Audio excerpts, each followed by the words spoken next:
Bonjour tout le monde et bienvenue à Des bières et débats. Je suis toujours en compagnie de Astro. Salut Astro. Salut. Et de Pidou Lyon. Salut Pidou. Bonjour. Bonjour tout le monde et c'est Raddy LeBlanc qui vous parle. Donc aujourd'hui, on approche de la fin de l'année 2023. Cet épisode va être diffusé à la fin de l'année. Cet épisode va être diffusé à la fin de l'année. Donc on est la fin de l'année 2023. Je n'ai aucune idée. Tu sais que le calendrier. J'ai aucune idée de calendrier de diffusion. Tu sais que les émissions du 31 décembre sont enregistrées genre en septembre. Oui. Donc ils font tous croire aux gens qui sont en fin d'année. Fais pareil. Bonne fin de 2023 tout le monde. Écoutez, aujourd'hui vu qu'on est à la fin de l'année 2023, on voulait un peu faire un épisode bilan avec deux petits sujets qu'on va faire des tours de table où est-ce qu'on va avoir choisi nous-mêmes quelque chose. Donc premier thème, comment je peux l'expliquer, c'est l'événement culturel de 2023, l'élément d'actualité de 2023 et une petite pensée pour 2024, peut-être quelque chose qu'on aimerait voir, mais très, très, très rapidement. Comme ça, on va avoir un podcast qui est fun pour 2023 et pour nos auditeurs d'avoir une revue de l'année parce qu'on a discuté rapidement. Les événements culturels qu'on va présenter, probablement qu'on en parlera dans les podcasts l'année prochaine, parce que c'est des trucs qu'on attend. Exactement, c'est ça. Donc, quand même assez cool de faire une petite revue de l'année avec 3 personnes qui ont des parcours et des parcours différents comme ça. On se rencontre à chaque fois les dimanches pour parler de tout ça, mais sinon, on fait d'autres choses. Donc, on va continuer rapidement sur nos bières. Donc, qu'est-ce que tu bois aujourd'hui, Pidou? Alors, bonjour. Donc moi, ça va être la brasserie à l'affût cette fois. Donc c'est une... J'en avais présenté une la dernière fois. Ouais. Moi ou ça, je sais plus. Pas moi. Celle-là, ça va être camerise et framboise. Alors la camerise, je savais pas ce que c'était. Oh ah ouais, t'aimes pas ça? C'est pas ça, c'est juste que les gens... Plus dans le micro, je pense. C'est juste que c'est les gens, ils sont rendus complètement fous avec la camerise dans le Haut-Saint-Laurent, qui est proche de la frontière ontarienne. Ils ont découvert ça il y a 10 ans et maintenant tout. Ils ont du sirop d'érable à la camerise, des camerises enrobées de choses. Juste te dire comment on cueille ça. Les camerises, c'est des baies qui sont en dessous de l'arbre. Donc, faut que tu sois à plat ventre et que tu rentres ton bras dans l'arbuste pour prendre. C'est la pire façon, c'est la pire chose, mais c'est super bon. C'est des bleuets en forme de bite. C'est ça. Oui, exactement. C'est des longs bleuets. D'accord. C'est super pour eux. Mais c'est super bon, mais sauf que les gens deviennent un peu fous avec ça. Donc, présente. C'est la coriandre, mais du bleuet, quoi. Mais ça goûte la bleuet? Ça goûte le bleuet un peu surette. Bleuet, c'est genre myrtille. Ouais. Un peu suret ou surette, tout dépendant de où est-ce que... Bon. C'est bon. Mais écoute... Mais le hype ne devrait pas être aussi gros. Oui, comme l'avocat, quoi. Exactement, voilà. Oui, c'est bon, mais pas autant, quoi. Mais écoute, je me sens mal maintenant de boire cette bière devant toi, mais non. C'était juste un éditorial sur la camerise. C'était ton hot take sur la camerise. Voilà. Ok, bah merci pour ton partage. Donc celle-là, c'est le rang des pointes. On vient de faire enculer. C'était ça le sous-texte qu'il a dit, mais bon. Blanche, camerise et framboise, donc une bière très légère, une bière blanche, 4,2%. Je vous dirai un petit peu plus là-dessus plus loin, parce que là, je vois brasser à Saint-Tite. À Saint-Tite? Ok, c'est vraiment le nom du village? Oui, Saint-Tite, oui. Où est-ce que le festival country aussi à Saint-Tite? Le Lasso, là? Oui. Comment on écrit TITE. TITE. Ouais. Les Anglos doivent adorer ça. D'accord. Saint-Tite. Et là, on vient la poche bleue. Voilà. Allez, bonne année. Donc voilà, je vous en dirai plus pendant le podcast. Et vous, les gars? Je sais pas lequel des... Moi, j'ai... parce que comme on tourne encore une fois à 12h30, c'est toujours une bière sans alcool pour commencer. Et là, ça va être une surtropicale de bière sans alcool. On avait déjà présenté plusieurs... je crois. Ouais, c'est une bonne... Non, mais on avait présenté une blonde. Ouais. J'avais présenté l'IPA aussi. Puis voilà. Là, j'ai pris fruits tropicaux. Donc c'est une bière qui normalement est censée être sûre. Peut-être qu'elle sera manguée, je ne sais pas. En tout cas, elle est censée avoir des saveurs tropicales. Et bah ouais, je sais pas. Saveurs tropicales, ça veut un peu tout dire et rien dire en termes de fruits. Manguée peut-être. Mais voilà, zéro. Bah il y a pas d'alcool, moins de 0,5 d'alcool. Donc voilà. Ça va être très mangué.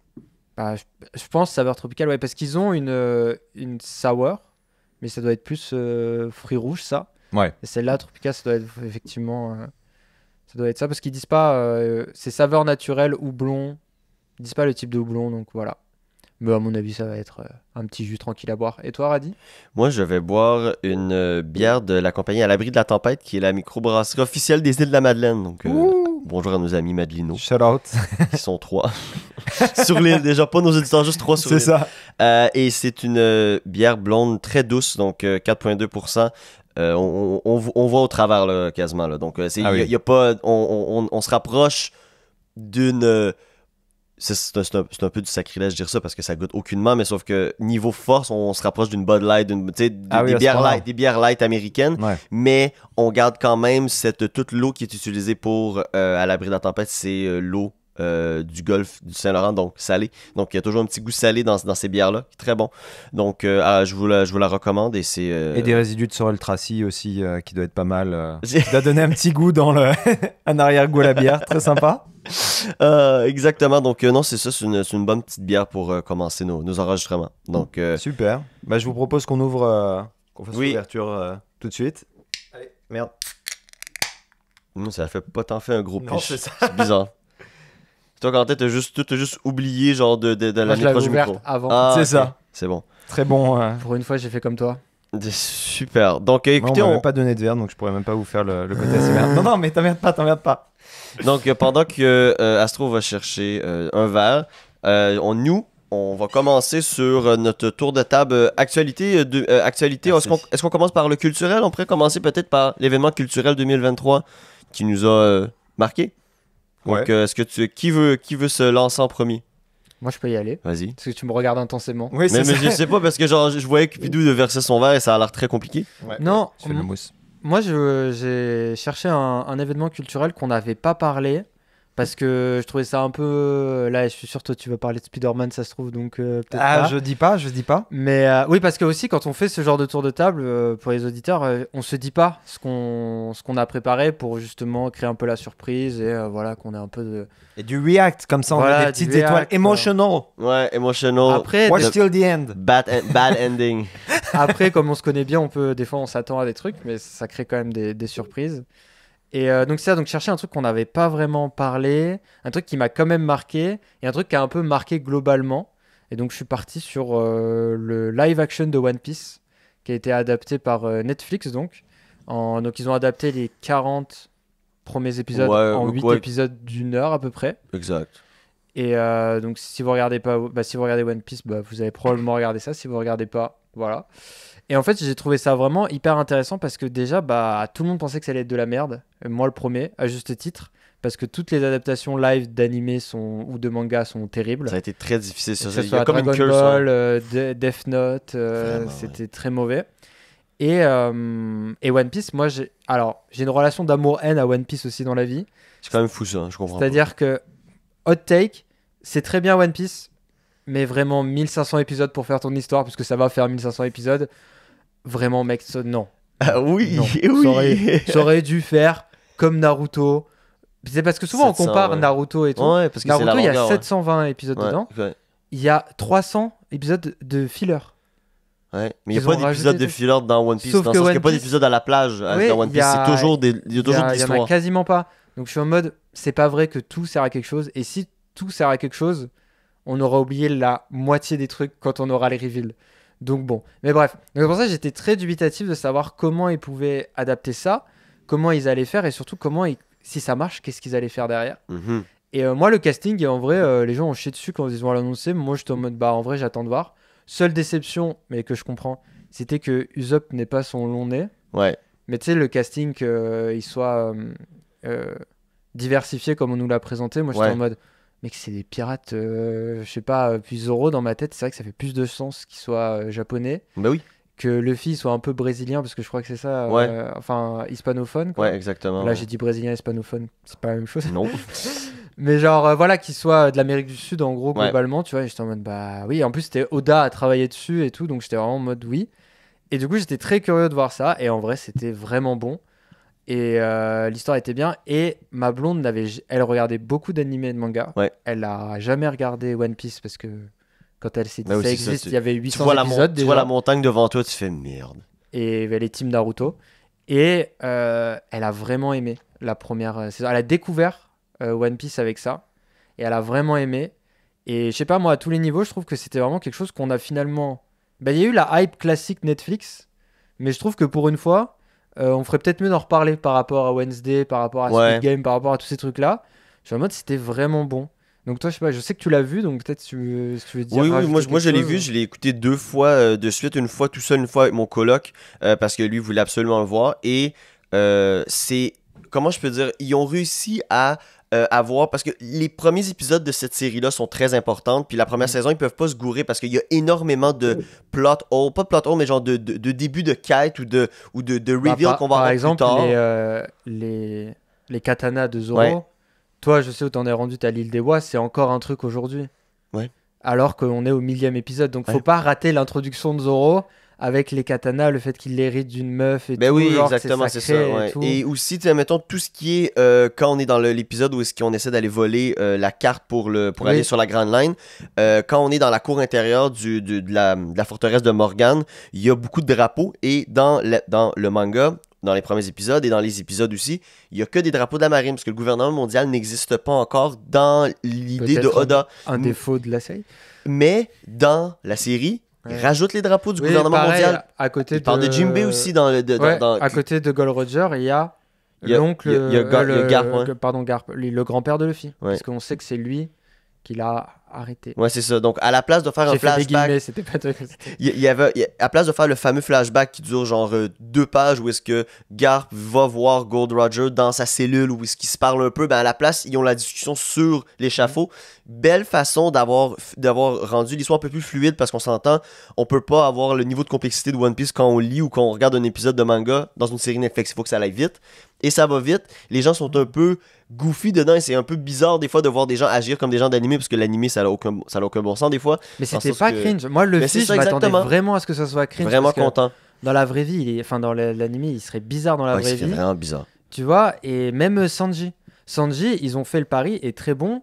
Ils ont réussi à mettre son adoration pour Nami Ouais. sans en faire un truc ultra pervers et problématique. Ouais. Et Le coup creepy, du câlin, là, Ouais. quand il dit ah Nami et qu'elle passe à côté Ouais, et qu'elle lui voit un truc, je suis en c'est mode ça. vous avez.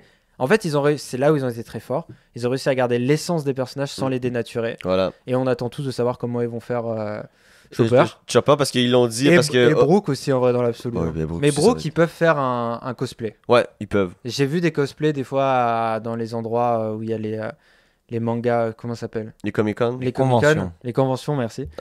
Pidou, vous êtes là vous êtes encore. là? Parce que Bidou n'a absolument Non. pas regardé. Mais on peut, Eh ben, on peut wrap up là-dessus, mais Mais je pense voilà. que oui, c'est vraiment une super bonne chose Si d'avoir vous parlé aimez de les One Piece, animés, oui ou non, si vous aimez One Piece, oui ou non, c'est très très bon. Et moi, tous les gens que je connais qui sont un jour dans One Piece ou qui ont regardé ça ont tous aimé. Donc voilà, c'est un bon moyen. Un perfect Et- de Netflix. Si vous aimez ça, c'est une excellente adaptation. Et un jour, on fera peut-être un épisode sur c'est quoi une bonne adaptation. Ouais, On parlera de Sherlock, on parlera de. on parlera de Sherlock, on parlera de D'Harry Seigneur des Potter. Anneaux. Sherlock de la Seigneur des BBC. Ouais, Ah putain, oui. de Ouais. Spider-Man. Il va falloir en Tu sais, parler, c'est quoi une bonne adaptation? J'ai failli le mettre dans mes séries d'ailleurs. Sherlock L'épisode des séries, ouais. Alors, moi il va aussi, falloir en parler, mais il y a un gros je défaut l'ai- dans cette série. je l'ai pas mis parce que c'est 1h30 et je trouve ça déloyal de. 1h30. Tu sais, c'est 1h30 par épisode. Et Ah c'est oui. 3 épisodes. Oui, Oui, bah, en c'est termes ça. de temps, Voilà. c'est aussi long.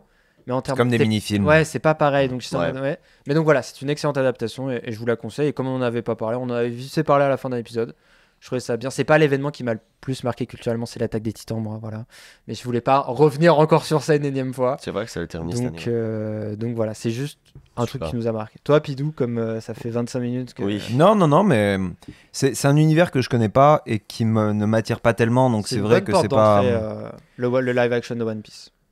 Oui, bah, des live action déjà toujours en fait, je pense que c'est une question de barrière visuelle. C'est aussi bête que ça qui m'empêche de rentrer dans ce monde-là, mais c'est vrai qu'un côté live action permettrait un petit Ouais. peu plus ce côté-là. On attend toujours le live action Clone Wars, mais qu'on a eu un peu avec Ahsoka et qui est un petit peu une mise en bouche de du coup mon événement culturel de l'année. Et moi, j'ai eu beaucoup de mal en fait à savoir parce que j'avais 3 choix en tête, qui étaient Spider-Man Across the Spider-Verse, qui a été pour moi ça a été une claque différente du premier. Allez écouter l'épisode qu'on a fait dessus. C'est ça. Ensuite, j'ai eu Bad Batch saison 2, Mhm. qui m'a Ah oui, c'est beaucoup, vrai, j'avais beaucoup, oublié ça. Oui. C'est ça. Moi, j'ai C'est dur de beaucoup faire la aimé. rétrospective. Hein. Bah oui. Mais moi, je me suis rendu compte, un peu tristement, que là, on était en 2023. Ah Dans ma ouais, tête, ouais, on non, mais était c'est dans tout un le temps ça. prolongement de 2022, genre. Dans prochainement 2020 aussi, peut-être, aussi à proprement parler. Non, parce que Ouais. 2020, Non, c'était il y a vrai. longtemps. Ouais, Il c'est s'est vrai que passé ça trop de choses dans ma vie maintenant. Ouais, Mais true. 2020, depuis juillet 2022 jusqu'à maintenant, c'est la même période. Mm. Mm, mm. Et je suis en mode, mais là, on est fin 2023, donc oui, donc Bad Batch saison 2. Donc Bad Batch saison 2, après je me suis dit non mais c'est Ahsoka quand même, il y a eu Anakin qui est revenu, il y avait tout ça. Et puis non, ça a pas pu détrôner ce que j'ai vécu il y a moins d'un mois, qui était la sortie du film Napoléon. Et ah ouais. On n'a pas du tout parlé ça. C'est vrai qu'on peut en parler. Allez, parle-en parce que c'était la personne qu'il faut... Parce que ça a bien chié dessus. Hein. C'est ça, non, il y a eu énormément de sorties là-dessus et je pense que c'est pour ça que je le sélectionne comme mon événement culturel de l'année parce que l'année dernière, il y a 2 ans, on a eu le bicentenaire de la mort de Napoléon qui a relevé évidemment toutes les émotions, des pour, des contre, etc. Des théories complotistes comme quoi ce serait lui qui aurait inventé les chambres à gaz. Enfin, on a allé jusque-là dans le New York Times. Ah oui, des Américains à peine historiens qui vont nous affirmer que Napoléon a inspiré Hitler sur les chambres à gaz. Bon, là, on vient de perdre toute possibilité de démonétisation déjà sur YouTube, mais on débunk. Voilà. Non, c'est important de. Enfin, c'est un personnage, à savoir, il a plus de livres écrits sur lui que n'importe quel autre personnage historique dans le monde, de toute l'histoire. Même César a pas autant de livres qui lui sont consacrés que Napoléon. Donc, en bien comme en mal, il parle à beaucoup de monde, surtout dans le monde occidental, mais aussi en Chine. En Chine, il y a énormément de Napoléon Mania, c'est impressionnant. Donc, la sortie de ce film était très attendue, et surtout de la part de Ridley Scott, qui est britannique. Donc, on est vraiment sur un contresens où on se dit, merde, ça va être un Britannique qui va faire un film sur Napoléon avant les Français. Et, tu sais, je vais pas faire une analyse d'1h30 là-dessus, là, hein, vraiment, c'est juste pour montrer, mais... ça a relevé toutes les émotions parce que oui, c'était pas fidèle exactement à l'histoire. Oui, il est passé pour un gars qui était plus que tard que pour un stratège militaire. Oui, il y a des erreurs historiques du genre en fait, il y en a plein. Il a jamais tiré sur une pyramide. Joséphine est morte. Ah non. Non, mais dans le sens, je crois que dans la culture populaire, les gens ont longtemps cru qu'il avait tiré au canon sur le Sphinx. Oui, moi, je l'ai appris il y a pas. Pour défoncer la tronche de nez, ouais. Genre, mais ça, c'était la propagande anglaise, comme le fait qu'il était petit. Il était absolument pas petit, c'était la propagande anglaise. Ouais. Il était de taille normale pour son époque. Ouais, pour son époque. Voilà. Et finalement, le seul truc qui était le plus historically... comment dire ça, c'est pour notre cher Daimyo qui a mis en commentaire que moi-même je corrige. Hier, on a reparlé de ça. Putain, les gens qui disent la langue française faut la défendre et qui font un anglicisme dans la phrase d'après, ça m'énerve. Donc ils sont juste historiquement, c'était le fait qu'il était rapide au lit. Ça c'est vrai, voilà, ça a été vérifié. Le stress. Peut-être. Non mais vraiment, en vrai, c'est non parce qu'en fait alors non parce que en vrai de vrai, plus tu penses, ça a été prouvé, plus le stress notamment ça joue ça, plus tu penses à autre chose, plus tu jouis vite parce que en fait tu t'es concentré sur la tâche d'après déjà. Donc ton corps finit la tâche qu'elle est en train de faire maintenant, qui est celle du coup de faire ça. Et que donc les gens qui sont... tous les grands leaders politiques sont probablement très rapides parce que justement leur corps dit non mais là faut qu'on passe à autre chose, faut qu'on fasse l'autre truc. C'est ça. Donc c'est pas du tout étonnant par exemple dans ce qui a été... Quand tu mènes une guerre, généralement t'as autre chose à penser. C'est ça. Ou un empire que ça. Lui il menait le plus grand empire mais comment on l'a su européen. Il y a énormément d'écrits, puis il avait énormément de maîtresses. Puis, et ça c'est un problème, c'est qu'on nomme Joséphine à peine... son remariage, mais on parle pas de la comtesse Valeska, on parle pas énormément d'enjeux en fait. Et moi, mon avis perso, c'est que si les Français sont pas foutus de financer un film sur leur héros national ou anti-héros national, te plains pas que ce soit les Anglais qui le fassent.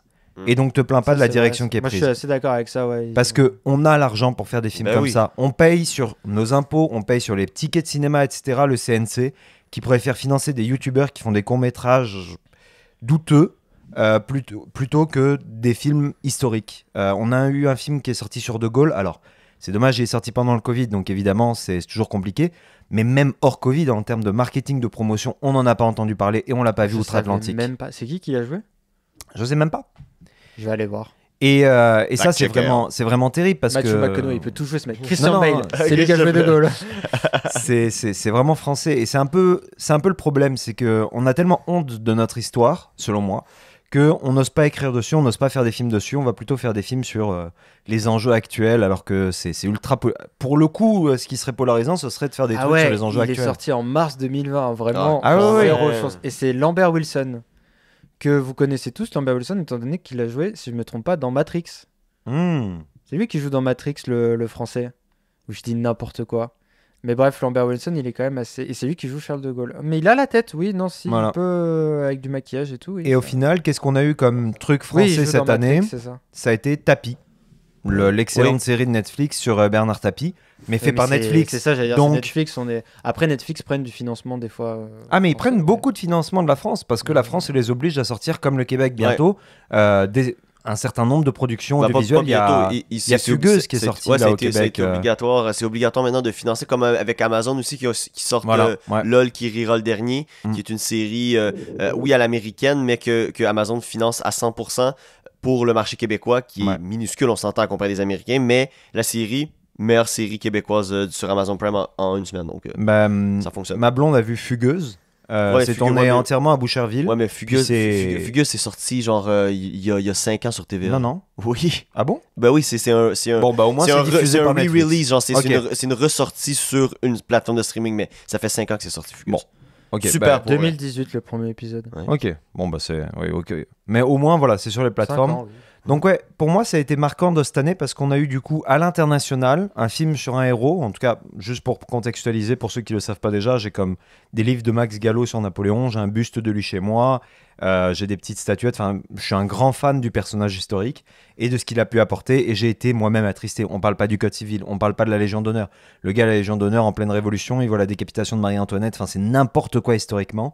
Mais si tu prends un pas de recul et que tu te dis ok, est-ce qu'on était mieux avant la sortie de ce film ou après, moi je préfère être après parce que oui, il va y avoir des gens qui auront une vision biaisée de Napoléon. De toute façon, quand on voit l'histoire, c'est biaisé, c'est comme ça. Mais au moins, on en parle. Au moins, on continue de faire vivre la légende. Là où quelqu'un dont on... Tu sais, je prends le tsar Alexandre II. Bon, voilà, on a moins de films sur lui. Et au fil de l'histoire, il va disparaître de la conscience collective, etc. Donc voilà, continuons de faire vivre le personnage, continuons de faire vivre le mythe. Et c'est ça qui permettra d'avoir encore du débat et donc d'avoir peut-être plus de richesse historique à la fin. Mais je vous conseille l'excellente vidéo de Nota Bene sur le film Napoléon. Oui, je l'ai vu passer. Je l'ai écouté, moi. Mais écoutez-le peut-être après avoir vu le film, parce que c'est vrai que lui, il a son opinion d'historien. Ouais. Mais la vidéo de Nota Bene est suffisante et allez pas écouter les débats, que ce soit mais j'aimais bien parce que c'est vraiment mis en porte-à-faux de toute la merde un peu. C'est vraiment mis vraiment plus haut que toute totalement. Mais il avait vomiture de tout ce que les gens ont dit. Il a fait OK, on se calme, parlons film, parlons cinéma, et après ça, parlons événements historiques, puis tout ça, qu'est-ce qui s'est passé. Puis Ridley Scott, c'est sûr que Ridley Scott n'a pas aidé non plus avec le fait d'envoyer chier un peu les gens en disant genre, ouais, c'est mon film, on s'entend. Mais en même temps, Ridley Scott, c'est son film, il doit faire ce qu'il veut. Et il a jamais dit que c'était la biographie de Napoléon. Exactement. Donc, il a pris des raccourcis pour que ça soit des fois plus cool pour lui-même, dans le sens, mais il n'y a rien à s'offusquer là-dedans, dans le sens que si vous voulez quelque chose de super à 100%, sortez une série de 25 épisodes de 3 heures chacune sur refaire exactement... Tu sais, le film, il faut qu'il y ait du pow, il faut qu'il y ait du wow. C'est pas toujours pow et wow, la vie de Napoléon. Même si oui, elle est grandiose, il y a quand même des bouts qui sont importants, qui sont on s'entend qu'ils sont corrects, qui sont comment on appelle, mauvais. Qui sont plains, qui sont faciles, pas que tu te rappellerais pas de toute ta vie. Donc du fait que lui a mis un petit pep dedans, ça peut être... Oui, puis à la fin, tu vois, Austerlitz s'est pas passé du tout comme c'est portrayé dans le film, pas du tout. Mais à la fin, on a une putain de belle bataille d'Austerlitz au cinéma.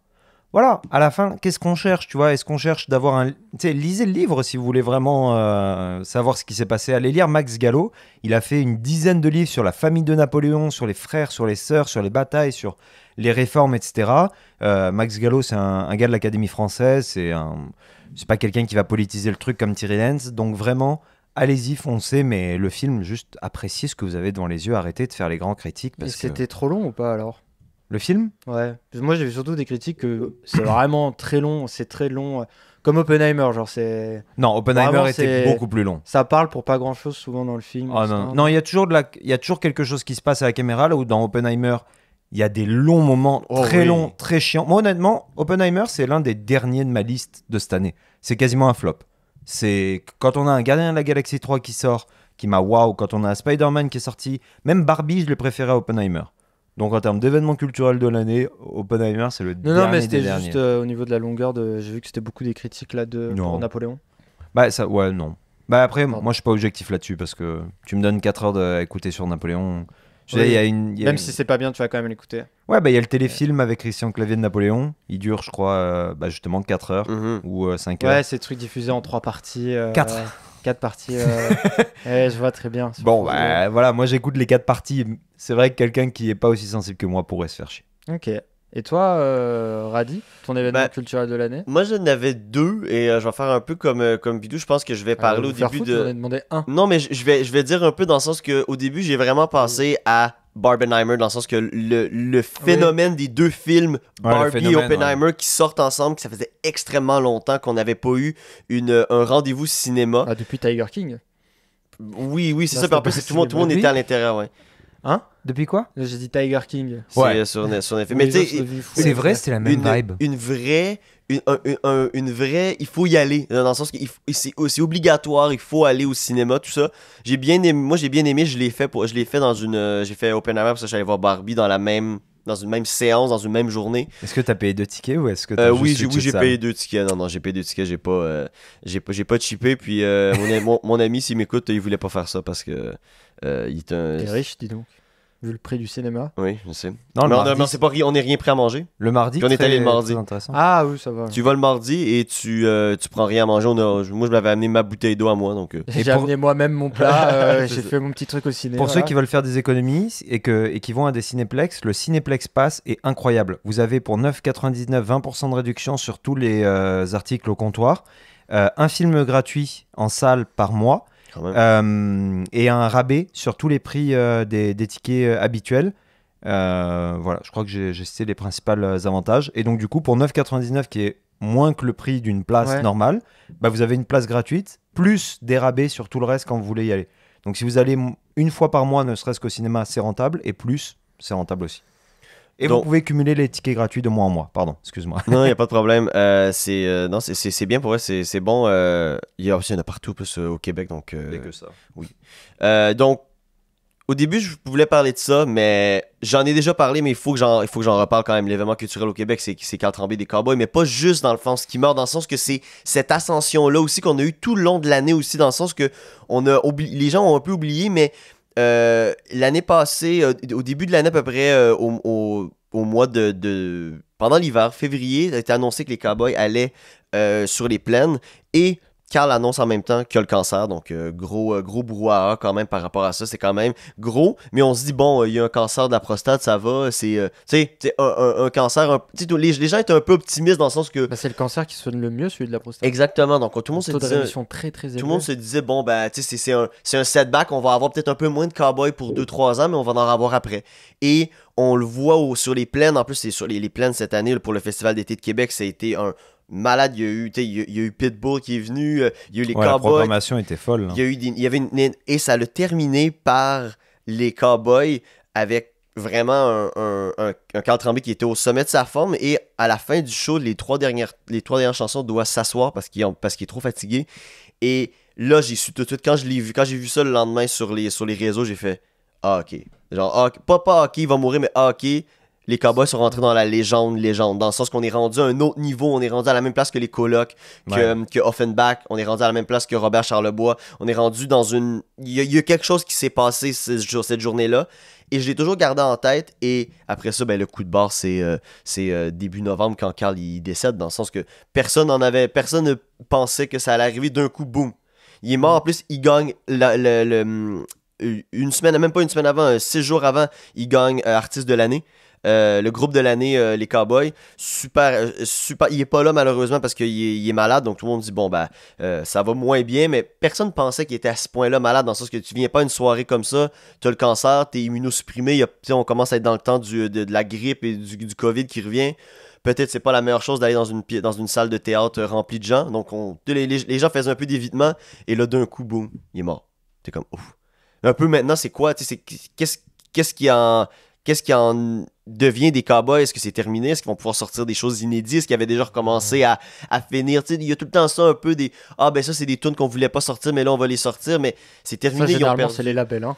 Oui, c'est ça. Ils ont perdu le cœur, ils ont perdu leur voix parce que ben, malheureusement... C'est comme Queen. C'est ça, sa femme à Carl, elle joue bien du violon, mais c'est pas la meilleure chanteuse. Puis ben, celui qui écrit les textes, JF, chante pas si bien que ça, c'est une voix correcte, mais Carl avait quelque chose dans sa voix qui aidait, Et après ça, quand même, seul bon move de François Legault de cet automne, d'avoir fait un deuil national et avoir fait une journée de deuil. Proposé un deuil national. Oui, proposer un deuil national pour que la famille l'accepte. La famille a accepté.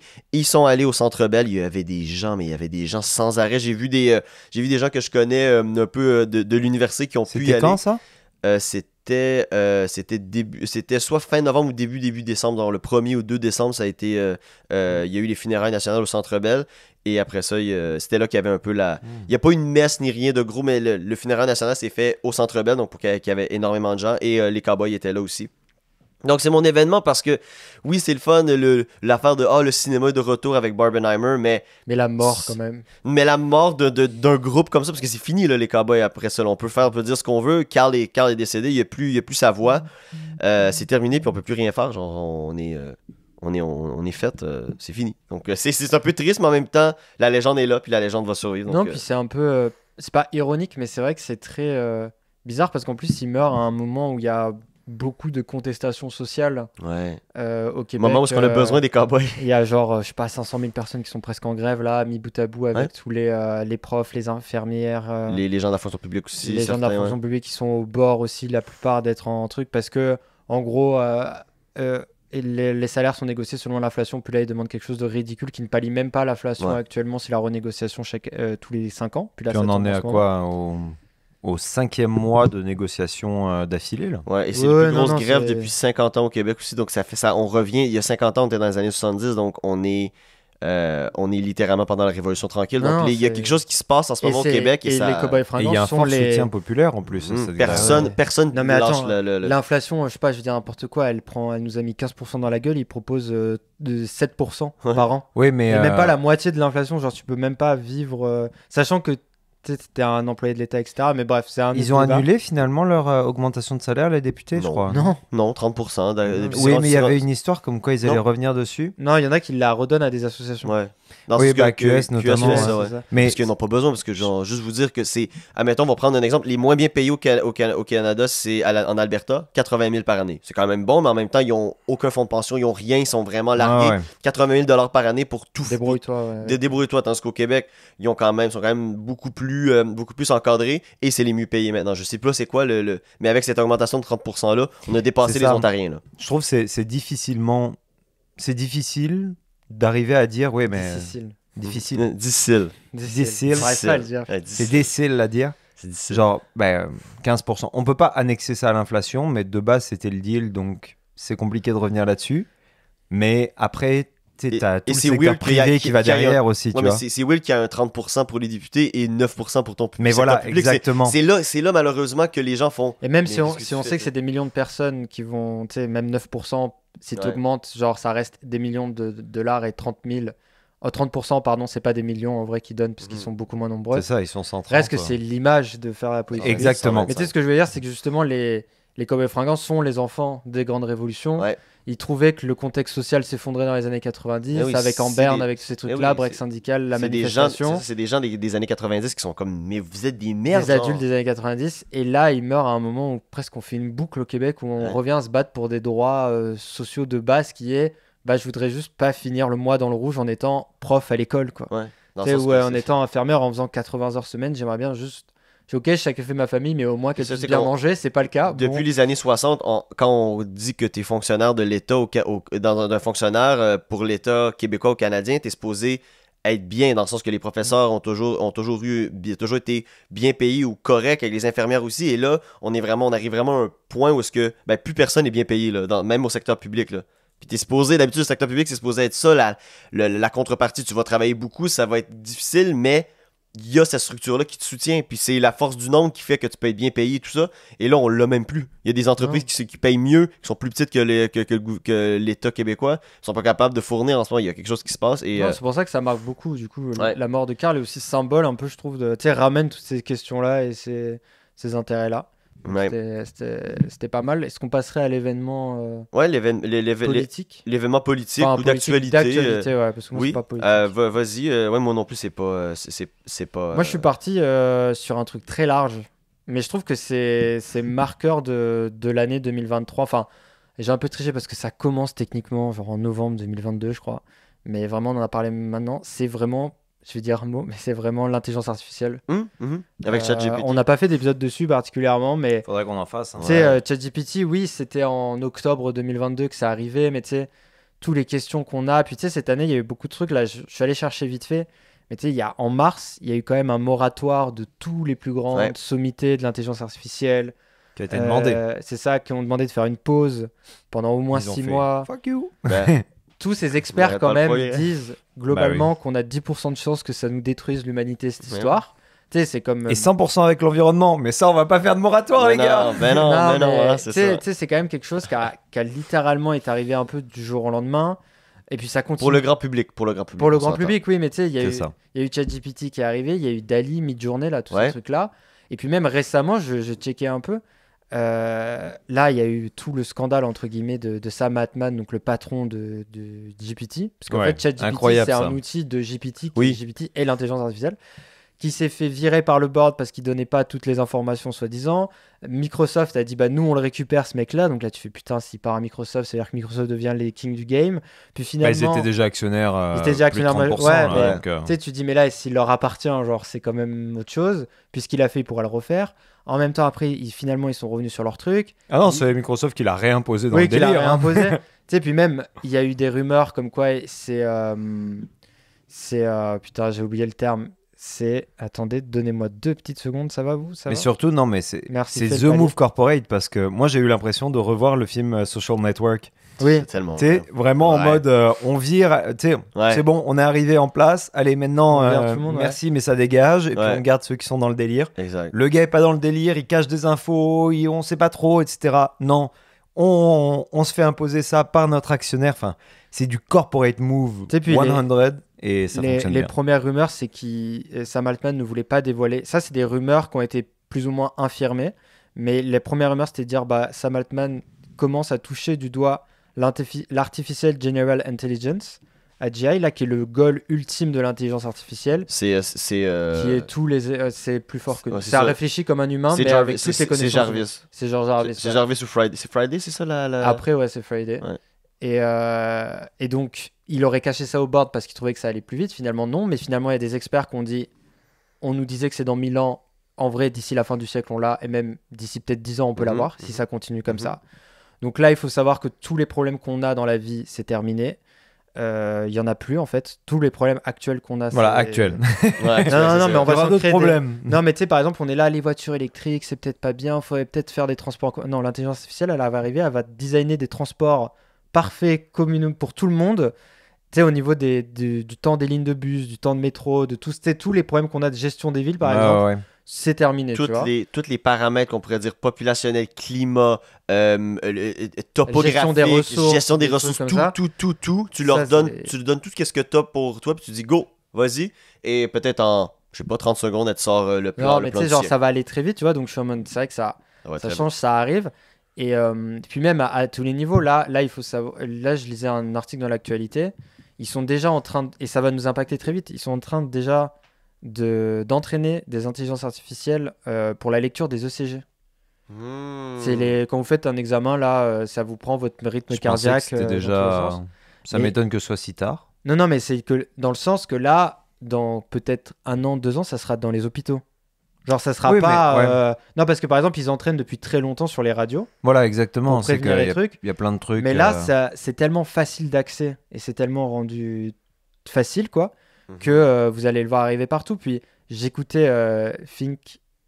Thinkerview, j'allais encore dire un autre mot, où Cédric Villani était invité. Et il disait, mais regardez, on a chié sur l'intelligence artificielle en disant, dans l'éducation, ça va ruiner l'éducation. Il disait, mais en fait, il y a une école aux États-Unis, ils ont fait un test, ils ont pris une image générée par IA et ils ont demandé aux élèves de reproduire la même image par l'IA. Donc en fait, de trouver le bon prompt. Donc le prompt, c'est le texte que vous tapez pour générer le truc. De trouver le bon prompt pour dire ça. Il dit, mais en fait, vous vous rendez pas compte à quel point ça forme les gens à un degré, ce truc-là, parce que de 1, il faut analyser l'image. Donc il faut un sens de l'observation, il faut de la régularité et il faut comment on dit, pas de la finesse, mais de la concentration quand même assez élevée. Ensuite, il faut énormément de vocabulaire. Parce qu'il disait, c'était une photo de château fort. Vous pouvez pas taper généralement un château fort. Si tu veux la même.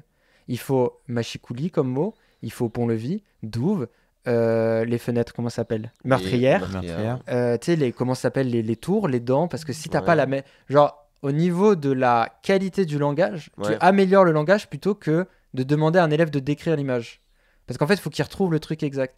Et il dit, mais ça, c'est un mec qui a eu... Genre, quand on va vraiment se poser la question, il y a moyen qu'on s'en serve. Et justement, Daemo, il me disait, mais en fait, l'intelligence artificielle, c'est comme la calculatrice. On n'a pas arrêté de calculer. On a envoyé des gens plus vite sur la Lune.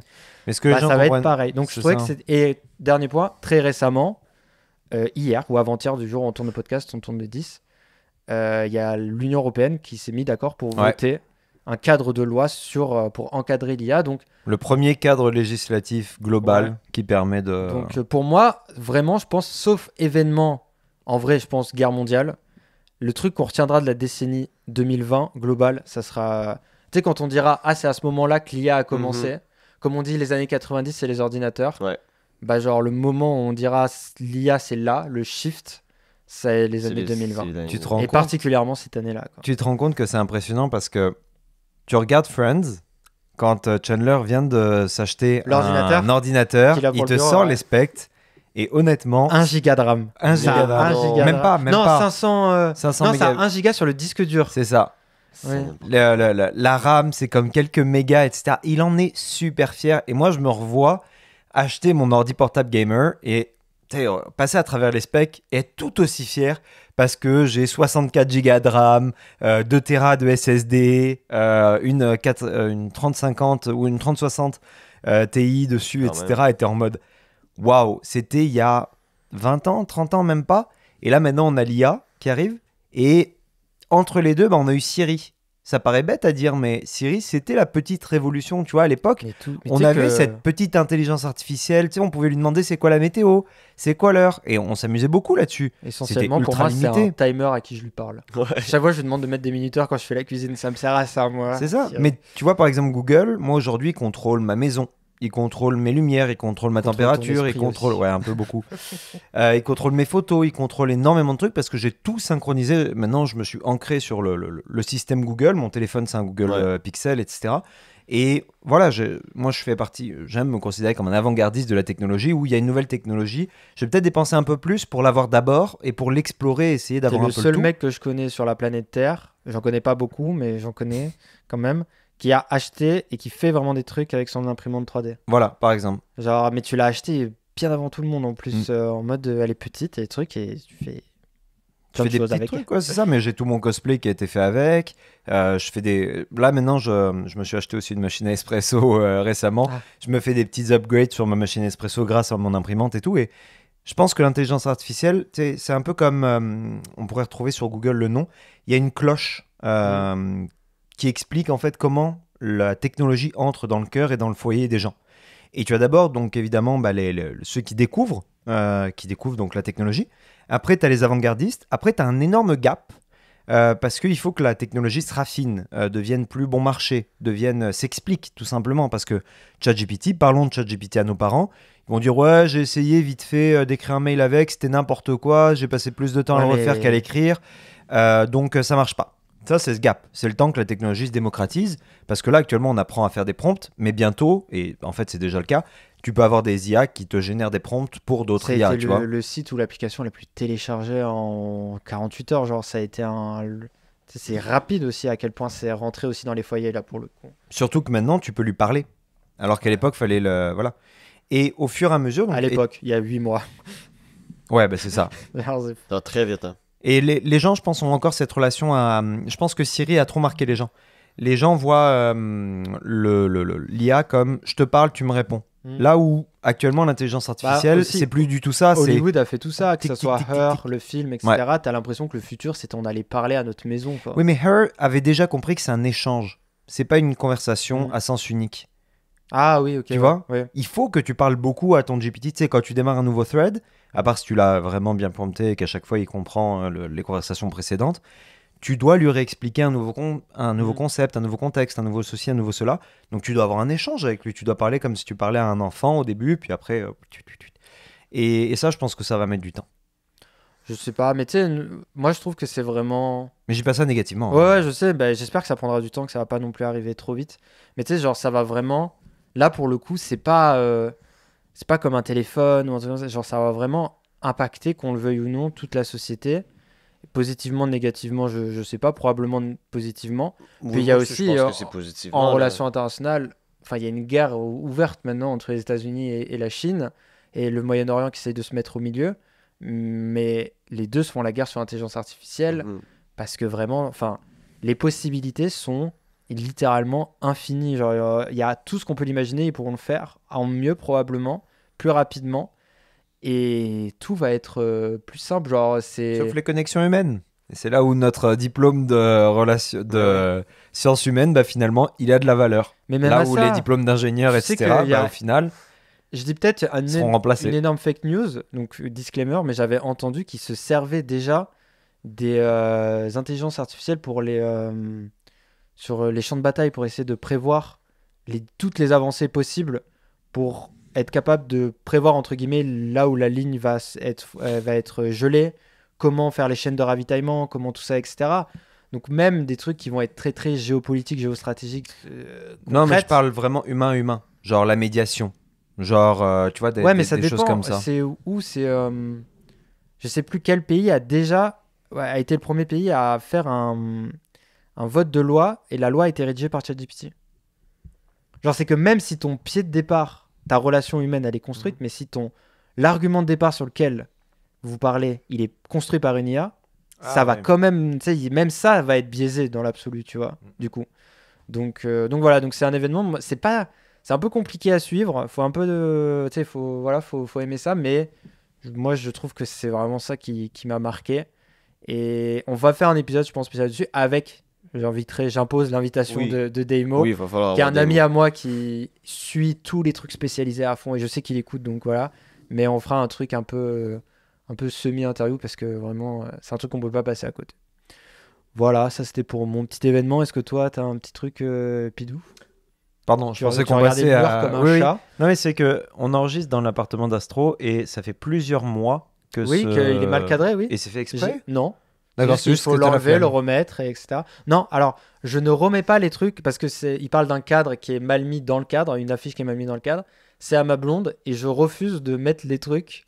Il faut que ça soit elle qui le range, en gros. Je veux pas le faire pour elle. Ok, Une chacun guerre- sa une division guerre- des une guerre tâches. d'attrition. Ouais, c'est ça. C'est une guerre d'attrition qui se passe ici. S'ils vont littéralement. déménager, tu vas voir que le Ouais. machin sera encore comme ça. Ah, mais il peut rester très longtemps comme ça. Exactement. Ok. Ben, moi, mon événement de l'année, alors dur de mettre le doigt dessus, un peu comme toi pour l'IA, mais... Surtout qu'on a parlé beaucoup de trucs aussi, tous les événements Mais oui. politiques de l'année depuis au moins mars, on en a parlé, quoi. Mais pour moi, ça restera les tensions sociales en France.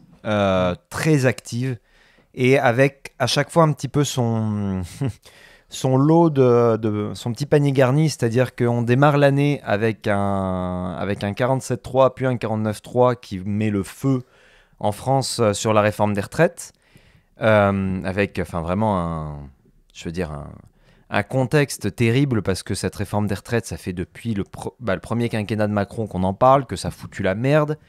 Là, il revient là-dessus avec un gouvernement malheureusement impopulaire. Il finit ce gouvernement avec il reforme le gouvernement après un an. Il nous vire enfin Marlène Schiappa, mais on a la mort du jeune Naël, qui est encore aujourd'hui actuellement sous enquête, c'est-à-dire que... Ça va mettre des années, je pense. Moi, ça va mettre c'est des comme, années. L'affaire Traoré. Traoré, c'est eux dans la centrale électrique. Ah non, non, ça c'est c'était autre un chose. autre. Ouais, Il ouais. s'appelle Traoré aussi. Mais bref, toutes les enquêtes mais comme ça, généralement, ça. ça dure vraiment très longtemps. le jeune Naël, et il faut savoir que le prisonnier, non, le policier qui a tiré est sorti de prison il y a à peine un mois, même pas. Il était en détention provisoire pendant tout ce temps. À savoir que normalement, la détention, c'est 48 heures pour la garde, enfin, c'est 24 heures qu'on peut extendre à 48 heures. Et au-delà de ça, si on l'a pas libéré, c'est pour sa propre sécurité. Mais ça, j'allais dire, là, c'est des circonstances où, à mon avis, il rentre chez lui, il faut qu'il soit sur protection policière. Enfin, on l'a Épais. laissé pendant juillet, août, septembre, octobre, novembre, 5 mois en prison parce qu'on n'était pas capable de garantir sa sécurité hors de la prison. Waouh! On a un gros... En prison, hein. Tu sais, je veux dire, c'est pas genre le Club Med, là, c'est de la détention. On te prive de ta liberté fondamentale parce qu'on n'est pas capable de garantir ta sécurité à l'extérieur. Puis en prison, ça peut être dangereux aussi. Hein. Ah, mais méga Ça dangereux. veut dire qu'il est en La prison, c'était quartier même haute sécurité, Ouais. du coup, et tout seul et en isolement. Et la prison s'était même fait attaquer pendant les manifs par justement des cocktails Molotov et tout. C'est te dire à peu près le niveau d'insécurité. Donc on a eu ça, c'était magnifique, ça a foutu encore une fois les Français bien les uns contre les autres. Encore, là. Exactement, avec évidemment des médias qui sont aussi bien d'extrême droite que d'extrême gauche, qui vont affirmer après 10 minutes que soit passé que le policier a tiré ou que le jeune Naël a foncé sur le policier. On avance un petit peu plus, on a la guerre Israël-Hamas, qui là aussi on a genre le surlendemain des Israël assassins de Macron complices dans la rue. Et juste après, on a des groupes d'ultra... Enfin, juste après, pas quelques semaines après, des groupes d'ultra-droite qui vont dans la rue et qui vont péter la gueule de policiers, quand même, parce qu'on dit toujours les policiers sont d'extrême droite, mais les policiers sont allés défendre un quartier, justement, comment on va dire, pas d'immigrés, mais tu vois ce que je veux dire, un quartier qui était visé par l'ultra-droite. À la rigueur, qui est réputé pour accueillir beaucoup de personnes d'origine, qui est historiquement, voilà, comme... Mais c'est bizarre de parler de ça parce qu'en vrai, ici, on n'a pas de problème à dire ça. Tu sais, genre, le quartier italien, oui, si tu veux aller taper des Italiens, tu sais où tu iras, tu vois. Voilà. Heureusement, on ne le fait pas et je n'encourage pas du tout à ça, mais c'est vrai qu'en France, on dès était que capable tu dis, de passer c'est pas une ghettoisation, c'est une concentration d'immigrants d'une certaine place dans le monde. Même si c'est plus le cas aujourd'hui, ça a la réputation. Mais ça a la réputation d'avoir été nativement comme ça, quoi. Et tu vas dans un restaurant italien dans le quartier italien, oui, tu t'attends à mieux manger italien. Tu t'attends à mieux manger, tu t'attends à te faire d'entendre parler italien dans la cuisine aussi. C'est comme le quartier où on est actuellement, c'est le quartier où il y a les Français et tu t'attends à croiser. Non, c'est pas l'endroit où il y a le plus de Français à Montréal, mais voilà. Donc c'est un quartier qui était réputé pour accueillir, d'être constitué majoritairement de gens issus de l'immigration maghrébine. Directement. Voilà. Oui. Et les policiers sont allés défendre ce quartier parce que c'est leur devoir, parce que c'est leur métier, c'est tout. Parce que c'est le civil aussi. En espérant qu'ils le fassent aussi, parce que c'est ça qui protège la population. Les policiers sont très détestés de la gauche, de l'extrême gauche qui veut la désarmer, qui dit qu'ils sont pro-extrême droite, etc. Donc on les a vus, prouver qu'ils seraient capables, tu vois, face à des gens d'extrême droite, de défendre les populations dans le besoin. Et ça, je trouvais ça magnifique et vraiment, je tiens à rendre hommage à tous ces policiers parce qu'ils ont su arrêter les gens d'ultra-droite, c'est leur job. etc. Voilà, oui, mais... une chance, ils sont capables de faire leur job, sinon on aurait une crise de problème. Non, mais ce qui veut dire, c'est qu'on souligne toujours quand un policier fait une bavure, on pourrait aussi souligner quand un policier fait quelque chose d'honorable. Mais c'est pas honorable, c'est juste leur job. Je comprends pas, les gars, genre, qu'est-ce que vous comprenez? Genre, dans le sens que le but, c'est de protéger la population, protéger, servir. C'est ça leur moto. Ça, c'est aux États-Unis. C'est ça leur but, donc bravo. Mais je suis content qu'ils l'aient fait, puis genre, bravo pour eux, mais. Non, mais c'est comme si un pompier. C'est pas l'événement de l'année, selon moi. Si un pompier, il sort un être humain d'un feu, ou il sort une femme enceinte et un bébé. On peut souligner le fait qu'il a quand même sauvé. Oui, c'est un métier qui est dangereux, c'est un métier qui est à risque et c'est un métier qui assure la protection du citoyen. Oui. Ainsi, si jamais il y a un problème et une bavure, il faut le souligner. Mais quand ils font des actes bons, il faut tout autant le souligner. C'est pas comme toi qui es dans une job de bureau et qui fait une bonne job ou une mauvaise job. C'est pas bon ce qu'ils ont fait, c'est juste normal. C'est parce qu'ils sont critiqués pour pas le faire. Non, mais c'est qu'en fait, ils devraient le faire parce que c'est leur job. Donc ils l'ont fait. C'est la donnée que tu n'as pas, peut-être qu'on nous on a assumé, c'est qu'en France, il l'a dit un peu vite fait au début, mais les policiers sont considérés comme c'est l'électeur de Marine Le Pen. C'est eux. Donc le fait qu'ils aillent défendre un quartier d'immigrés, dans la logique populaire, on ne s'y attendrait pas. On aurait dit même on aurait même dit qu'ils auraient dû prendre parti aux contre-manifestations. C'était un peu plus dans cette logique-là où ils sont taxés. C'est comme si des policiers blancs aux États-Unis allaient défendre un quartier de noirs. Face à des Proud Boys, par exemple. Face à des Proud Boys, tu dirais, putain, les policiers, c'est que des blancs qui étaient en première ligne. C'est bien, tu vois, on pourrait s'attendre. Non, dans l'actualité, tu vois que des policiers blancs qui tuent des noirs américains pauvres. Et là, tu fais, putain, ils ont inversé le truc et ils ont effectivement juste fait leur devoir. Mais là, ils ont combattu l'opinion publique et se sont mis en danger au niveau de l'opinion publique, etc.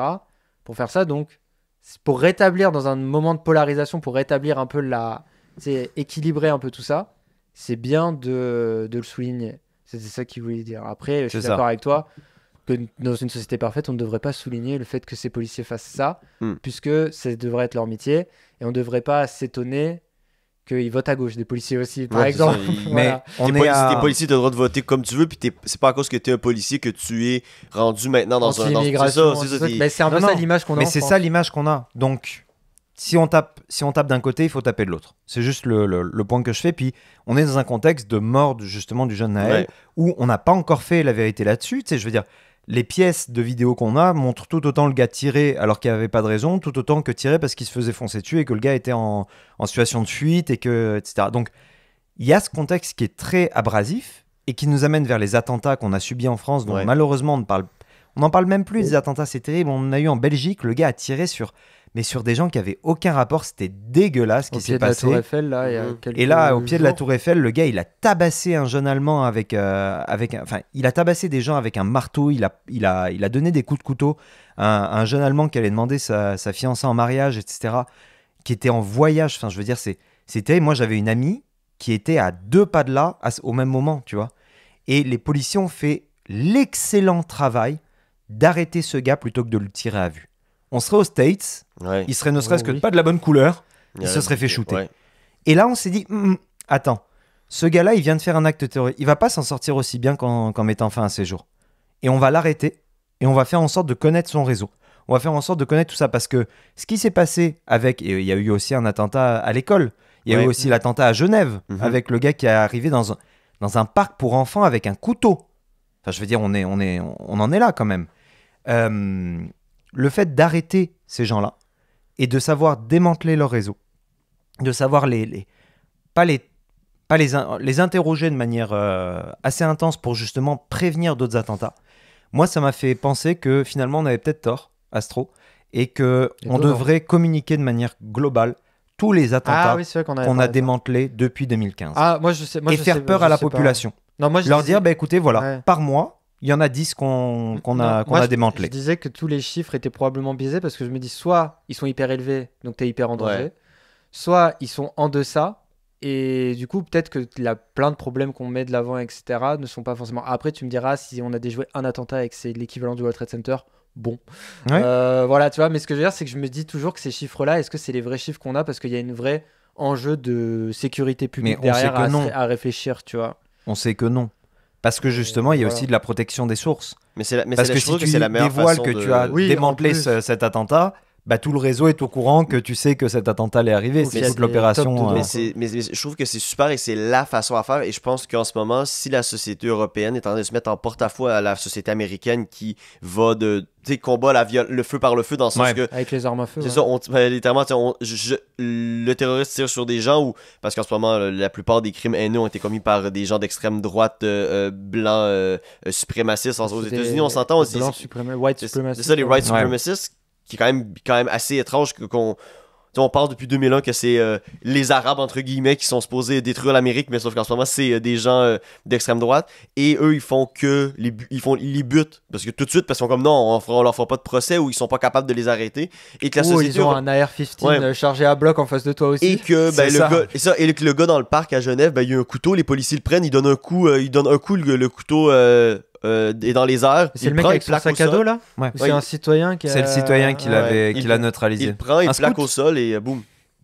Bravo. Non mais oui, mais c'est pour ça. Et tu vois, et le gars là à Paris, l'erreur qui a été faite, c'était que les policiers l'ont poursuivi plutôt que ils auraient pu le buter. Ils auraient pu le buter straight dead directement. Ils l'ont pas laissé partir, mais le problème c'est que si tu veux pas le buter, t'es obligé de l'arrêter. Et l'arrêter, c'est beaucoup plus compliqué. Rien que le taser. Dans les jambes, je crois, en France. Non, tu peux neutraliser, il y a pas de problème. Tu peux neutraliser pour te défendre en fait, donc tu peux pas tirer pour faire du mal. C'est pour ça qu'il y a le taser, mais le problème c'est que le taser a pas la portée qu'un gun a. Oui, non. C'est moins de 10 mètres, donc pour être à moins de 10 mètres de quelqu'un, c'est compliqué. Voilà. Proche, Et le gars du coup a donné un peu des coups de marteau à tous ceux qui passaient sur son passage, etc. Heureusement, il y a eu qu'un mort. Mais je veux dire, ça reste quand même un truc où tu dis putain, si je me balade en bas de la Tour Eiffel au mauvais moment, au mauvais endroit, je suis en danger. Donc toi, globalement, ça serait ça ton... Pour moi, ce serait ce contexte social très triste, et c'est ce qui me permettra d'arriver après dans notre phase 2024 sur ce que j'espère. J'avais oublié qu'il y avait cette partie-là. Ouais, mais on l'a fait rapidement dans le sens que c'est quelque chose, on sait pas c'est quoi. C'est le futur, donc mais je vais devoir faire mon 2023, je vais le faire rapidement parce que vous allez faire OK, what the fuck, et après ça vous allez faire OK, parce que je l'ai fait vraiment un beau link. C'est le premier, il y a toujours un premier événement dans une année, et cette année, c'est le sous-marin Ocean Gate qui a implosé en train d'aller chercher le Titanic, en train d'aller faire l'exploration pour le Titanic. Et moi, ça me fait un peu péter les plombs parce que j'ai fait, ça encore, ça montre un peu la société décadente capitaliste parce que c'est un milliardaire qui s'est fait un vaisseau tout seul et qui a écarté tous les protocoles de sécurité parce qu'il avait de l'argent et qu'il voulait absolument faire sa compagnie. Parce qu'il était capable de monter ce sous-marin-là en 2 ans en disant je suis le meilleur, j'y vais souvent là-bas. Et ben on se rend compte que c'était une manette de Xbox qui contrôlait le navire, le sous-marin. Le sous-marin perdait la connexion radio pendant 30 minutes avec le bateau à chaque fois qu'il descendait, dans le sens que ce vaisseau-là n'était pas fait pour aller à cette profondeur-là. Et ils sont morts, bêtement. Et c'est triste qu'il y ait un jeune de 19 ans qui était là-dedans, parce que le fils qui était entraîné là-dedans, dans le sens que même s'il voulait absolument y aller ou son père l'ait forcé, peu importe, ça reste que c'est un kid. 19 ans, t'es un enfant encore, surtout surtout avec des parents milliardaires, il devait tellement être dans une espèce de monde bizarre. Moi je trouve que ça rejoint tellement les milliardaires de cette année qui se cassent les dents, comme Elon Musk cette année qui a montré enfin au monde la vraie personne qu'il est, parce que ça a été longtemps, Elon Musk, il a vraiment été longtemps le personnage adoré des Américains, dans le sens mais les promesses qu'il fait, on s'en fout, même si c'est 2 ans plus tard, c'est pas grave, là maintenant les gens ont fait ok. C'est vrai que Twitter c'est vraiment une sale, c'est vraiment une merde, et c'est un milliardaire comme n'importe quel milliardaire. Il n'est pas votre ami. Twitter, en vrai, toute la valeur a complètement chuté. C'est devenu, on croyait que c'était la poubelle de l'humanité. Ça a réussi à montrer un nouveau tréfonds maintenant. Mais quelle est la différence? Parce que moi, j'ai pas vu de différence avant, après. Hein. Oui, tout ce qui est. Déjà, il n'y a plus d'informations quasiment. C'est que des. Maintenant, il y a beaucoup. C'est pas comme Facebook. Il y a encore les articles qui sortent dessus. Non, mais il y en a plein qui se sont retirés de leur. Tu sais, il y a plein de médias qui se sont retirés aussi de ce truc-là. Ah ouais. Puis même le. Pas au Québec, en tout cas. J'ai pas le chiffre, faudrait que j'aille le chercher, mais le hate speech a genre. Les rapports, comment on dit? Les rapports, ouais. Non, pas rapport, report en français. Quand tu rapportes. Les signalements? Les signalements, merci. Les signalements pour. Ça l'avait pour toi, Demo. Ouais. Les signalements pour les discours de haine ont vraiment, en l'espace d'1 an, ils ont énormément augmenté. Mais c'est un rapport très récent et c'est l'Union européenne qui l'a mis. Donc, mais vas-y. C'est ça. Pendant que Astro est en train de chercher sur l'ordinateur, ça montre vraiment, je crois, la vraie face des milliardaires, parce que je pense qu'il y avait vraiment une vague depuis je dirais un petit peu avant avant le début de la pandémie. C'est un peu ces milliardaires nouveaux genres-là, un peu des milliardaires qui sont ultra puissants, mais qui font des gestes pour plaire à la population sur quelques petits trucs. Et je crois que là, les gens ont enfin compris c'était qui Elon Musk. Et je crois que l'événement OceanGate est vraiment le point central, pas le point central, mais un espèce de phare qui fait ok, ça ressemble à ça un milliardaire qui veut. Tu veux pas jouer selon les règles, dans le sens que il a brisé toutes les règles avec son argent. Ça lui a amené quoi? Ça l'a amené qu'il est mort dans le fond de l'eau et ça l'a implosé. Voilà. Puis le plus dramatique, c'est que on a eu de l'argent public américains et canadiens qui sont allés, qui ont foncé absolument pour trouver. C'est combien ils étaient? 9? Même pas été 5. 5 personnes, oh là là, vraiment, on en parle dans tous les médias. On a un direct, qu'est-ce qui se passe, quand, etc. Et on a des milliers de migrants qui meurent chaque année, chaque mois même, dans la Méditerranée. Puis comme on a littéralement des gens qui vont à la radio qui disent ouais, les ONG sont des passeurs illégaux. Les ONG qui vont sauver les gens qui sont dans des zodiacs qui sont en train de couler dans l'océan, faut arrêter de les financer. On a l'Italie qui essaye de dire non, ils accosteront pas chez nous. Alors qu'on est prêt à mettre de l'argent public, c'est-à-dire pas de l'argent d'ONG, de l'argent public pour aller sauver 5 cons, mais qui sont prêts à monter dans un appareil pas sécurisé. Ils savent que c'est pas sécurisé. Ils ont signé à peu près 8 décharges à peu près, pour pas avoir aucune poursuite. Pour aller voir le Titanic, oui, le Titanic, dans, je sais plus, 30 ans, il n'existera plus, d'accord. Il est tout corrodé, il est en train de mourir. Là. Mais, enfin, je veux dire, moi, je suis pas d'accord pour que pour l'argent de mes impôts parte justement dans le sauvetage de ces personnes. Exactement, ça montre vraiment cette société-là, cette société ultra-capitaliste qui fait que, à cause qu'ils sont tellement riches et tellement puissants qu'ils peuvent créer des trucs, ils se mettent eux-mêmes en danger. Et nous, en tant que pays qui se respecte, on a des gens qui ont perdu la communication avec un sous-marin. Tu vas le chercher, puis ça fait chier qu'on est obligé de suivre ça. Et ça a été le premier vrai événement de l'année. Et d'habitude, le premier événement de l'année est un peu loufoque. 2022, c'était les influenceurs qui sont allés de Sunwing, qui fumaient la vape, qui avaient aucun masque, qui faisaient le party dans l'avion. Et là, on a vraiment une claque dans le visage. Boum, voici à quoi ressemble le vrai visage du capitalisme, ça ressemble à ça. Et ben j'espère que les milliardaires ont compris et que on devrait pas être, ce n'est pas tes amis, c'est un peu comme ton patron c'est pas ton ami. Et ben les milliardaires ne sont pas vos amis non plus parce que Elon Musk dit j'ai parti de rien, je suis arrivé là-dessus. À chaque année, on peut sortir le nombre de subsidies, je sais pas, c'est pas des investissements, mais des congés de taxes qui se fait donner à toutes ces compagnies. Immense, dans le sens que son argent vient, il est financé par les impôts des Américains. Il est au top de la chaîne alimentaire parce qu'il est sous tous les Américains qui le soutiennent. Dans le sens que ces gens-là, c'est un petit peu mon plaidoyer anti-milliardaire, mais ces gens-là n'ont aucune raison d'être et ils n'utilisent que l'argent public pour se monter, dans le sens que il n'y a pas grand monde qui peuvent se dire milliardaire sans avoir utilisé l'argent public à chaque année pour se bail-out pour des choses de base comme toutes les compagnies d'Elon Musk. Voilà. Donc moi je finis mon 2023 en disant non mais vivement le fight Musk-Zuckerberg dans le Colisée. Moi, je veux assister en prime time à la fin du capitalisme. Ça va être gigantesque. Je pense que comme dans toute crise économique, les gens, quand ils commencent à être dans la merde, ils prennent des modèles, des modèles de vertu, des modèles de réussite, parce qu'ils veulent aspirer au rythme de vie ou quoi. Ouais. Il va y en avoir, ça va être les Kardashians, il va y en avoir, ça va être les hommes politiques, il va y en avoir, ça va être les businessmen, il va y en avoir, etc.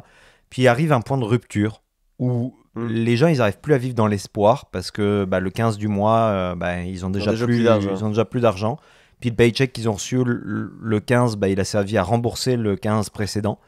Et ils voient que ces gens-là, finalement, l'espoir qu'ils leur ont donné, à la fin, c'est pas ça qui paye les factures. Et là, il y a une rupture. Et là, il y a une rupture qui est populaire. Et c'est pour ça que je pense qu'on a beaucoup cherché d'explications dans la lutte des races ces dernières années, notamment avec depuis le Black Lives Matter, etc. Mais que finalement, les gens commencent à réaliser, et je le vois, moi, dans les groupes de gauche, etc., qu'on est dans une lutte des classes avant tout. Oui. C'est le capitalisme qui est à l'origine des crises environnementales. Marx avait raison. Mais Marx avait raison. Sans Marx, et oui, il y a une partie intellectuelle de Marx qu'on ne peut pas jeter à la poubelle. Et je ne suis pas marxiste ou quoi que ce soit, je suis de droite, etc., il n'y a aucun problème. Mais si on n'arrive pas à pointer du doigt le problème, si on s'aveugle et qu'on dit non, le capitalisme vaincra, le libéralisme est notre sauveur, on s'aveugle volontairement et on continue de répéter les mêmes erreurs. Oui. Et c'est dommage parce qu'on voit une COP28 qui va se terminer, où on a l'Inde qui a réouvert ses centrales à charbon avant la COP28, qui a littéralement provoqué des nuages de pluie parce que, tiens, c'est bizarre, on a du smog. C'est étrange d'avoir du smog quand on réouvre les usines de charbon. Ça va être la première population du monde. Ils ont une production de charbon historique. La Chine, qui a beau faire patte blanche, a énormément de production avec le charbon. Et voilà, on a une COP28 qui ne peut pas être soutenue par la population parce qu'elle est faite à Dubaï, parce que le président de la COP28, il est lié aux pétrolières. Oui. Et que, merde, c'est Dubaï, tu peux pas, dans un bâtiment qui est à moins de 10 km d'un autre, avoir un énorme frigidaire en plein désert qui permet d'avoir une station de ski avec des frigos à l'intérieur et des réchauds à l'intérieur aussi pour te réchauffer, parce que je comprends, quand il fait 5 degrés dans la station, il faut aussi que tu aies des radiateurs. N'importe quoi. Et juste à côté, avoir tous les leaders du monde qui disent il faut réduire nos émissions de gaz à effet de serre. Ça ne marche pas. La population qui va payer plus cher son gaz à la station, elle va pas dire mais je peux pas payer $1 de plus mon gaz, si de l'autre côté, quand c'est négocié, ça se passe dans ce contexte-là. Tu vas pas faire de l'environnement avec ça. Et le soutien populaire, on en a besoin pour l'environnement. Ou alors on part dans une dictature verte, mais ça, jusqu'à présent, ça n'a pas porté ses fruits. Donc, si on s'aveugle, ça marchera pas. Alors, si vous voulez savoir plus sur le contenu haineux, sachez qu'il existe le CCDH, le Center for Countering Digital Hate, qui comptabilise un peu tous les discours de haine sur les réseaux sociaux. Ils en ont fait un sur X qui est sorti en septembre 2023. Et ils montrent comment la modération promise par Elon Musk a pas du tout marché. Ils sont au même niveau de haine depuis qu'il l'a racheté, parce qu'il y a eu un pic au niveau de l'antisémitisme particulièrement, et des discours extrêmement haineux. Alors après, je vous invite à lire le rapport, il fait 23 pages. C'est lié à quoi, le CCDH ? C'est ça que je cherchais aussi en même temps, mais je me demande qui c'est qui le finance. Je pense que c'est le gouvernement américain, moi je pense. Vous pouvez aller consulter les rapports, ça a été un truc qui a été repris dans les médias. Voilà. faites un effort d'aller vous Non, cultiver sur les bons trucs, mais c'est probablement soit pas américain, soit l'ONU, ça dépend, mais tu sais, ça va être des trucs. Astro, ta rigueur scientifique académique, tu l'as totalement perdue, c'est fini. À work, tiens, on va voir About.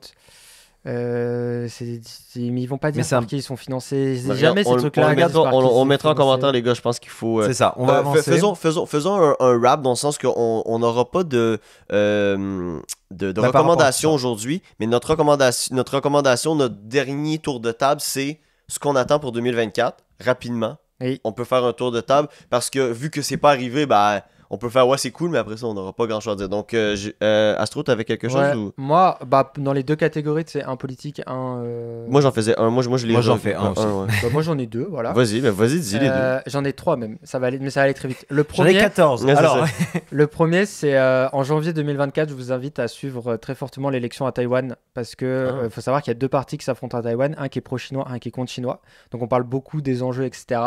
Normalement, ça devrait être la suite du parti qu'on a actuel, donc qui est pro-américain, qui devrait reprendre le truc, mais ça reste un événement d'envergure qui va peut-être influencer tout le reste du monde, parce que si demain Taïwan dit « ce ciao, on va avec la Chine », c'est fini.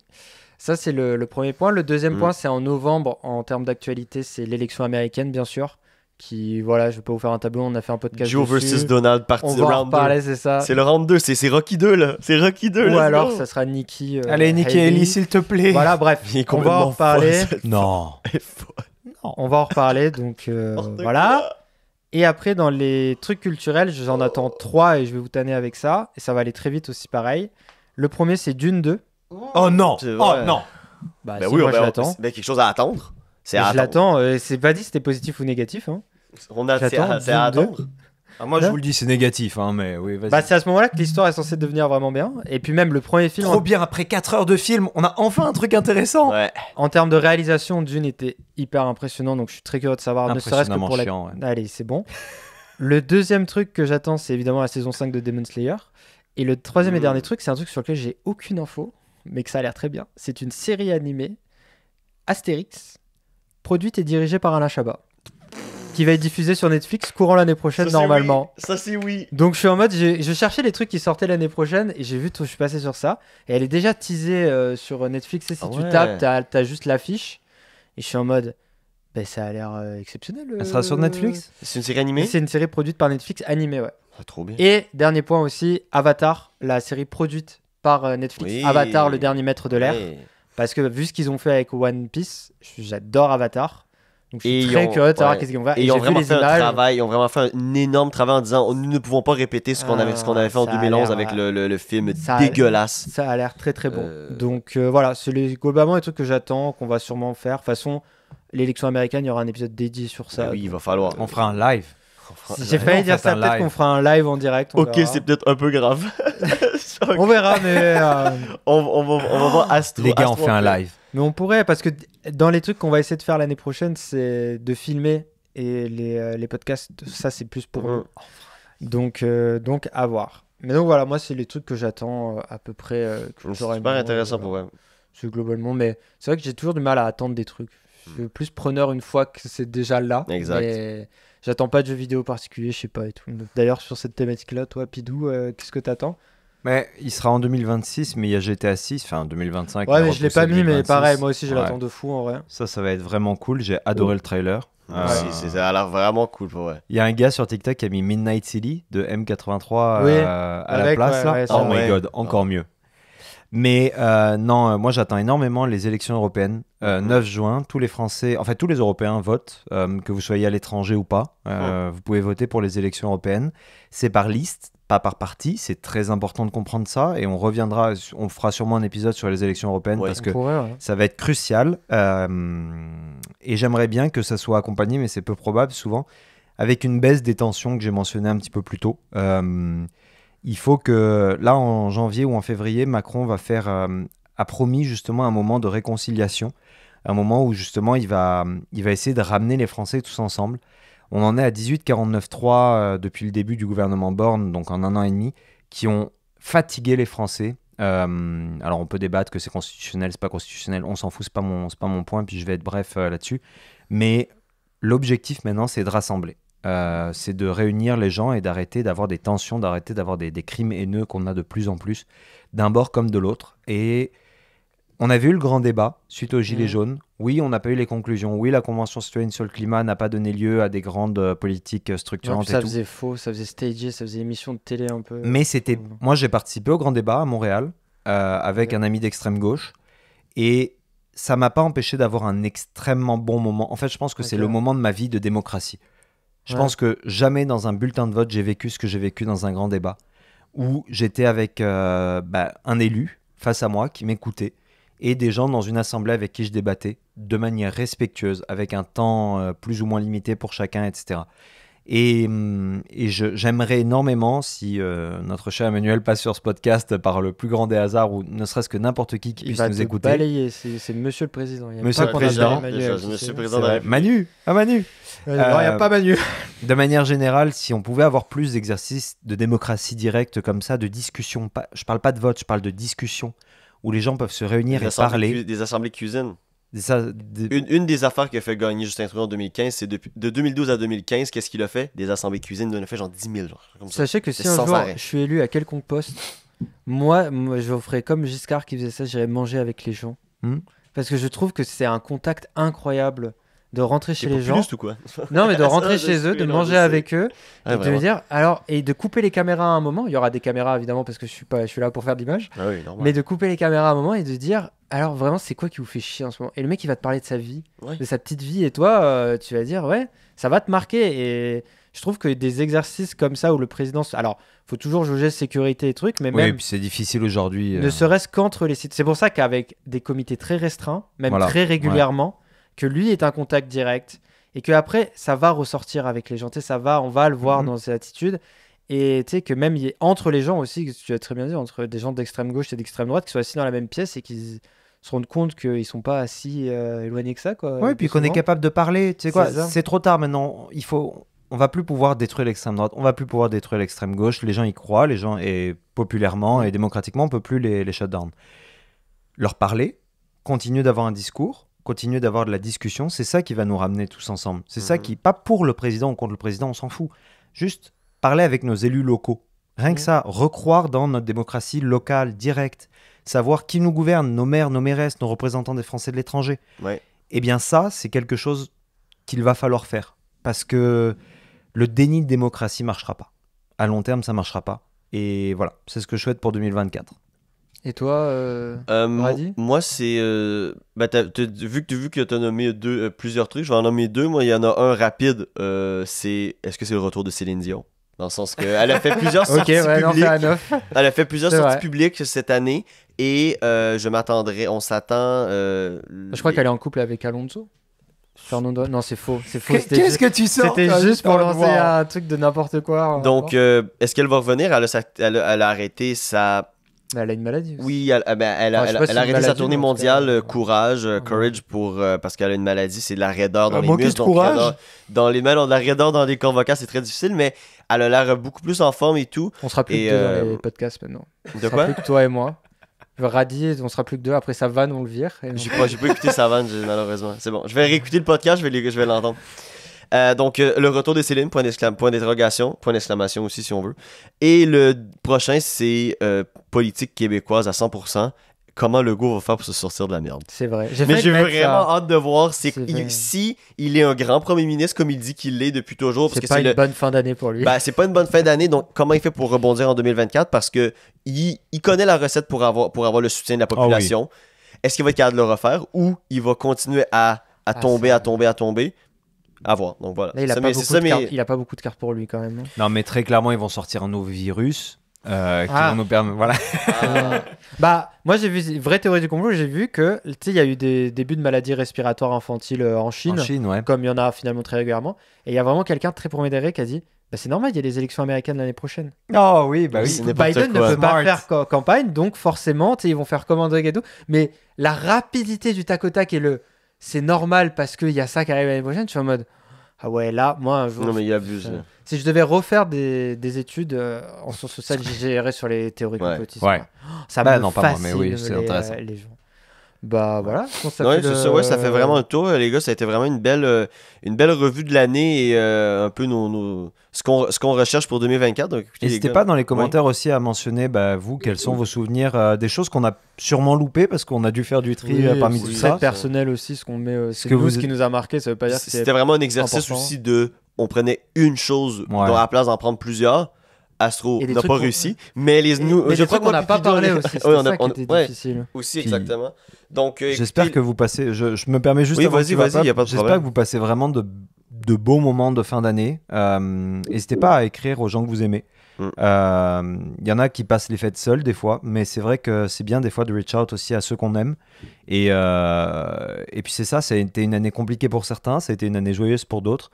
Mais je pense que voilà, c'est une occasion de tourner la page. Nous, en tout cas. Je pense qu'on a eu une année 2023 à des bières et des bas qui a été extrêmement chargée. Ouais. On a réussi à se réformer sous l'extrêmement bonne impulsion d'Astro et notre soutien à tous les deux avec des complications géographiques pour certains, de jobs pour d'autres. Et puis c'est ça, moi j'ai été très heureux de tourner tout ça avec vous. Je pense qu'on finit cette 2023 avec de très bons podcasts. Et en 2024, des petites améliorations qui s'en viennent. On vous a laissé des petites cues. Normalement. Voilà, normalement, oui, ça pourrait le faire. Et puis je vais laisser Radi conclure ce magnifique podcast. Je pense que t'as bien résumé le tout. C'est ce que tu voulais dire, merde. Non, je pensais que tu voulais juste wrap up. non, mais je vais wrap up. Puis sur qu'est-ce que Pidou dit, écoutez les gars, merci beaucoup pour votre temps et c'était des bières et des bas. Ciao tout le monde. Bonne année. Bye.